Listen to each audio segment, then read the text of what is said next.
LA Lakers gumawa ng major moves sa rotation. Nagkamali ba sa desisyon? Mas nanatili pa si Len. At Warriors, hindi lang si Steph at Butler ang nagtrabaho. Malaking impact din si Post. Nagreklamo si Aldama sa tawag ng ref. Ngunit bago ang lahat, kung gusto nyo ng pangmatagalang basketball shoes, New Curry 12, mabibili lamang sa halagang $2,599. I-click lamang ang link sa comment section. Hindi magpapalit ng tiyempo ang Los Angeles Lakers habang papasok sa playoffs.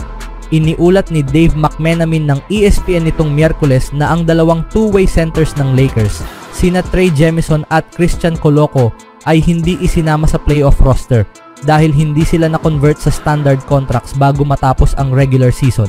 Ayon kay McMenamin, patuloy pa rin sa pag-iensayo sina Jemison at Coloco kasama ng Lakers, ngunit pareho silang hindi magiging eligible na maglaro sa postseason. Si Jemison, 25 taong gulang, ay naging solidong energy piece para sa Lakers sa unang bahagi ng taon na may average na 2.6 points at 2.8 rebounds in just 10.3 minutes per game, habang injured sina Rui Hachimura at Jared Vanderbilt. Si Coloco, 24 na taong gulang, ay may halos kaparehong stats na 2.4 points at 2.5 rebounds sa 9.2 minutes per game for Lakers this season. Ilang linggo na ang nakalipas, kinonvert ng Lakers ang isa pa nilang two-way player, si guard Jordan Goodwin, sa isang standard contract at sinibak ang veteranong wing na si Cam Reddish upang maisakatuparan ito. Bilang resulta, magiging eligible si Goodwin na unti-unting nakakuha ng regular na spot sa rotation sa pagtatapos ng regular season na maglaro sa playoffs. Idinagdag pa ni McMenamin na nagustuhan ng Lakers ang chemistry ng grupo na nagtapos ng season para sa kanila at nais nilang panatilihin ang ganitong dynamics pagpasok sa playoffs dahil kakailanganing magsibak ng isa o dalawang manlalaro upang makonvert sina Jemison o Coloco na pagpasyahan ng Lakers na huwag na lang itong gawin. Ang nakakagulat pa, pinananatili ng Lakers si center Alex Len na halos walang naibigay simula nang sumali sa koponan noong Pebrero at inaasahang isasakripisyo sana para sa isa sa two-way guys. At itinatanong rin ng ilan na si Bronny James na may standard contract na simula pa ng season ay kasama sa playoff roster.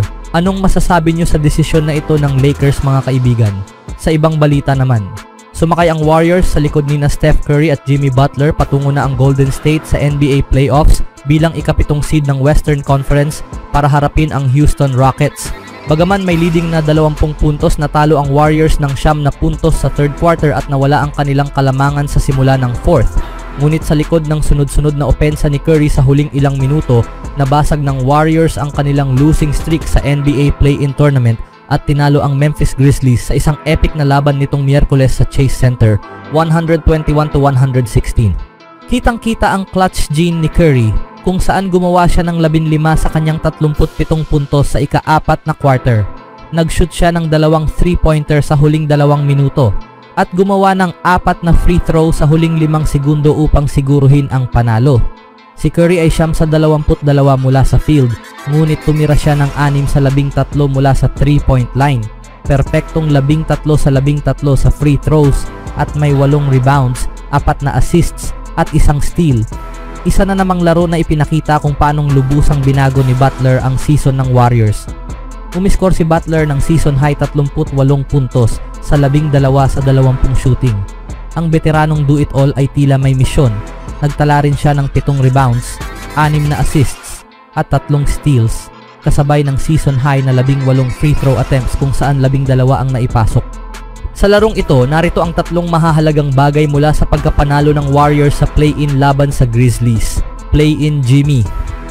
Nang mapasama si Butler sa play-in tournament bilang miyembro ng Miami Heat noong nakaraang season, nagtala siya ng 19 na puntos at may 4 na rebounds, 5 assists at 5 steals. Ngunit nagtamo siya ng sprained right MCL na nagpatigil sa kanya sa natitirang bahagi ng postseason.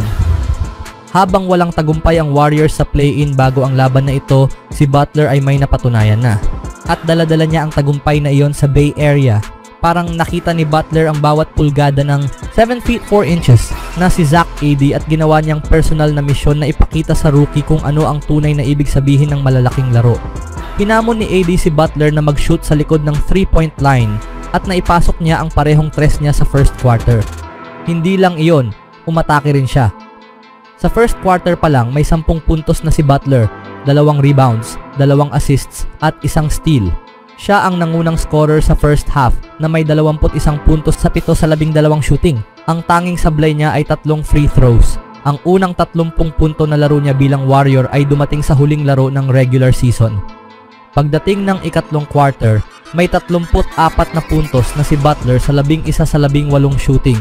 Mapa-play-in man o playoffs, alam ng Warriors na handa si Butler sa malaking entablado. Winning the battles, sa huling laro ng regular season nagtagpo ang Warriors at Los Angeles Clippers at kinailangan ng dagdag na 5 minuto para malaman kung sino ang didiretso sa playoffs o kailangan pang dumaan sa play-in tournament. Matapos ang pagkatalo, hindi tinuro ng Warriors ang malalaking performance ni Kawhi Leonard, James Harden o Ivica Zubac. Ang laban ay napagdesisyonan sa maliliit na detalye. Lagi mang dehado sa sukat, hindi lang natalo ang Warriors sa rebounding, kundi nahuli rin sila sa mga loose balls.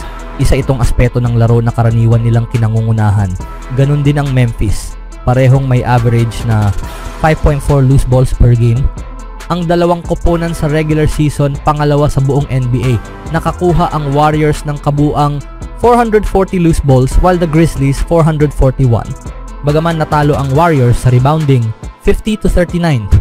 Nakakuha naman sila ng 9 na steals na mas marami kaysa sa Grizzlies 13-4.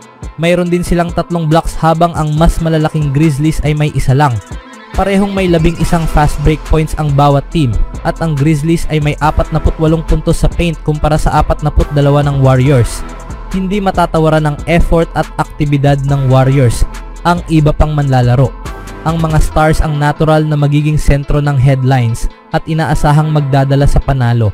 Pero hindi maaaring umasa ang bawat team sa 1, 2 o kahit 5 manlalaro lang. Pumangatlo ang Warriors bench sa points per game sa regular season at pangalawa naman ang Grizzlies. Para makakuha ng ticket papuntang Houston, mas mahusay ang naging performance ng bench ng Warriors. Ang una talagang nag-iba ng takbo ng laro ay nang pumasok sina Gary Payton at Quinten Post. Ang unang 8 puntos ng Warriors mula sa bench ay galing sa kanila. Ang bilis ni Payton ay naging bentahe sa opensa at depensa at si Post, isang 25 taong gulang na rookie, ay hindi natakot sa pressure ng malaking entablado. Nag-shoot ng 3 tres si Post sa unang half at siya ang may pinakamataas na plus-minus with plus 16. Sa isang sequence, dinepensahan niya ang dunk attempt ni AD at agad na tumira ng 3 sa kabila na ikinatuwa ng Dub Nation. Gumamit si Coach Steve Kerr ng 9 na tao sa rotation noong linggo sa regular season finale. Ngunit nitong Miyerkules, 10 manlalaro ang pinasok niya, isinama pa si Gui Santos. Halos agad, kumuha si Santos ng offensive rebound, pinasigla ang crowd at nakakuha ng 3-point play. Nagtapos ang Warriors na may 30 puntos mula sa bench, 7 na mas marami kaysa sa 23 ng Grizzlies. Gayunpaman, kailangan pa ng mas magandang shooting mula kina Moses Moody at Brandon Podziemski sa mga susunod na laban. Habang si Curry at Butler ay nagsama para sa 75 puntos, sina Moody, Sham at Podziemski, 3, ay 12 lamang ang nagawa at 2 sa Sham mula sa 3. Anong masasabi nyo dito mga kaibigan? Matapos ang laro, hindi sang-ayon ng player ng Memphis sa 5 violation na tinawag ng ref sa huling segundo ng laro. "I don't think anybody was open really," Aldama said. "I thought it was a quick 5 seconds.